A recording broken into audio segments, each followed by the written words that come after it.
2027 विधानसभा चुनाव से पहले समाजवादी पार्टी ने महिलाओं को लेकर बड़ा सियासी दांव चल दिया है। सपा प्रमुख अखिलेश यादव ने लखनऊ में अपनी मां और दादी के नाम पर मूर्ति देवी मालती देवी महिला सम्मान कार्यक्रम की शुरुआत कर अलग अलग क्षेत्रों की महिलाओं को सम्मानित किया। सपा इसे महिला सशक्तिकरण की पहल बता रही है, तो वहीं बीजेपी इसे चुनाव से पहले महिला वोट बैंक साधने की कोशिश बता रही है। सवाल ये कि क्या ये महिलाओं के सम्मान की सच्ची पहल है या फिर 2027 की सियासत का बड़ा दांव? इसी पर देखिए हमारी ये स्पेशल रिपोर्ट।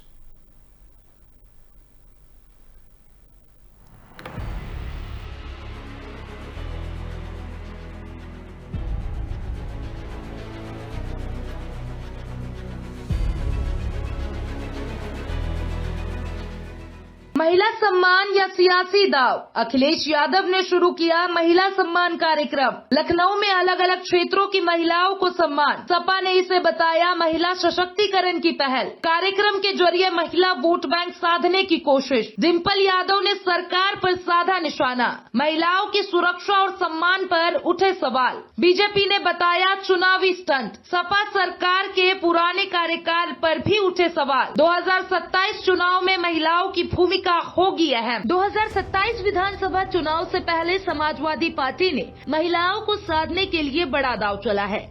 लखनऊ में समाजवादी पार्टी प्रमुख अखिलेश यादव ने मूर्ति देवी मालती देवी महिला सम्मान कार्यक्रम की शुरुआत कर महिला वोटरों को सीधे संदेश देने की कोशिश की है। इस कार्यक्रम में खेल, शिक्षा, समाज सेवा और स्वास्थ्य जैसे अलग अलग क्षेत्रों में काम करने वाली महिलाओं को सम्मानित किया गया। सपा इसे महिला सशक्तिकरण की पहल बता रही है, लेकिन राजनीतिक गलियारों में इसे चुनावी रणनीति के तौर पर देखा जा रहा है। सद्भाव के लिए बोले तो उनकी बेटियों को रेप की धमकी देना एक कॉमन बात है।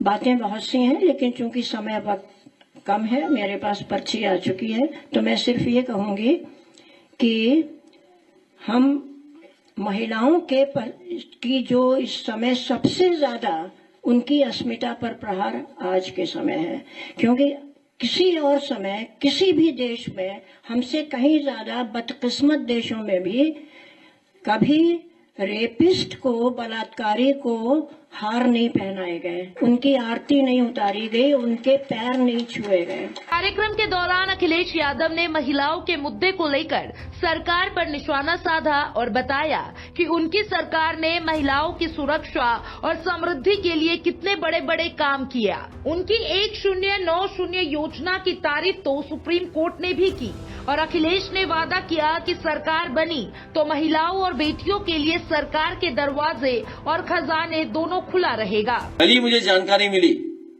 कि झांसी में जो ट्रक गायब हुआ था, पूरा ट्रक सिलेंडर का, वो बीजेपी के लोगों ने गायब किया था। बीजेपी के नेता शामिल थे। बड़े बड़े नेता दूसरे जिले से फोन कर रहे थे कि समझौता कर लो। पूरा ट्रक चोरी कर लिया, सिलेंडर भरा हुआ, और जब वापस किया तो आधे सिलेंडर खाली वापस की। बताइए। इस कार्यक्रम में सांसद डिम्पल यादव ने भी महिलाओं के बहाने उत्तर प्रदेश और देश की सरकार पर निशाना साधा। उन्होंने अंकिता भंडारी कांड का जिक्र करते हुए कहा, कैसे बुलडोजर चलाकर अपराध के सबूत नष्ट किए गए। एक मां होने के नाते वह महिलाओं और बेटियों पर हो रहे अत्याचार को लेकर कितना व्यथित रहती हैं। जरूर से कहना चाहूंगी, जो अभी हाल ही में उत्तराखंड में जो अंकिता भंडारी के साथ जो केस हुआ, जहाँ पे इतनी छोटी सी बिटिया, क्योंकि मेरी खुद बेटी 19 साल की है, तो मैं इतना दुखी थी उस कांड को सुन के कि जिस तरह शासन प्रशासन ने बुलडोजर चला के उस पूरे रिजॉर्ट को तहस नहस कर दिया, सारे सबूत मिटा दिए और बात आई गई सी समान हो गई है। तो जब हमारी बेटियां सुरक्षित नहीं है जिस समाज में, तो वो देश कैसे आगे बढ़ सकता है, ये बहुत ही बड़ा प्रश्न चिन्ह है। हालांकि भारतीय जनता पार्टी समाजवादी पार्टी के महिला सम्मान के कार्यक्रम पर सवाल खड़े कर रही है। पहला सवाल कि समाजवादी पार्टी ने इस सम्मान कार्यक्रम का नामकरण भी अपने परिवार के नाम पर किया, और दूसरा कि यह बीजेपी बार बार याद दिला रही है कि कैसे समाजवादी पार्टी की सरकार में महिलाओं के खिलाफ अपराध हो रहे थे। जैसे जैसे चुनाव 2027 करीब आता जा रहा है, वैसे समाजवादी पार्टी सत्ता के लिए बेचैन दिखाई दे रही है। आज एक बार फिर महिलाओं को ठगने का, महिलाओं को अपमानित करने का, महिलाओं को उत्पीड़न करने का उन्होंने जो चाल चली है उसको प्रदेश की जनता पूरी तरीके से समझ चुकी है। क्योंकि इनकी जब सरकार थी तो इनके सरकार में किस तरीके से महिलाओं का उत्पीड़न हुआ, किस तरीके से हत्या, बलात्कार, लूट और अपहरण की घटनाएं हुई, आज भी महिलाएं उसको अच्छे तरीके से याद हैं। एक तरफ योगी आदित्यनाथ की सरकार है जो हर चौराहे पर शोधों और लुटेरों और छेड़खानी करने वालों के खिलाफ सख्त से सख्त कार्रवाई कर रही है। वहीं समाजवादी पार्टी के कार्यकर्ता आज भी कहीं ना कहीं लालच में है, इस फिराक में है कि उनकी सत्ता है और वो महिलाओं का उत्पीड़न करें। उनको वो भी वक्त याद करना चाहिए जब प्रदेश के मुख्यमंत्री मायावती जी के खिलाफ उन्होंने किस तरीके से चिरहरण का काम किया था गेस्ट हाउस में, वहाँ पर भी समाजवादी पार्टी के गुंडे मौजूद थे। तो प्रदेश की जनता पूरी तरीके से समाजवादी पार्टी के मंसूबों और मंशा को पूरी तरीके से जानते हैं और उनकी किसी भी तरीके की गलत राजनीति को, गलत मंशा को कामयाब नहीं होने देगी। तीसरी बात, जिस तरीके से केंद्र में भाजपा की सरकार आई है उसी तरीके से प्रदेश की जनता ने ये कसम खाई है कि योगी आदित्यनाथ की सरकार तीसरी बार भी उत्तर प्रदेश में अवश्य बनेगी, क्योंकि ये महिलाओं के सम्मान की सरकार है। महिलाओं को सम्मान देने की इस पहल से समाजवादी पार्टी ने साफ संकेत दिया है कि 2027 के चुनाव में महिला वोट बैंक उसकी रणनीति का बड़ा हिस्सा रहने वाला है।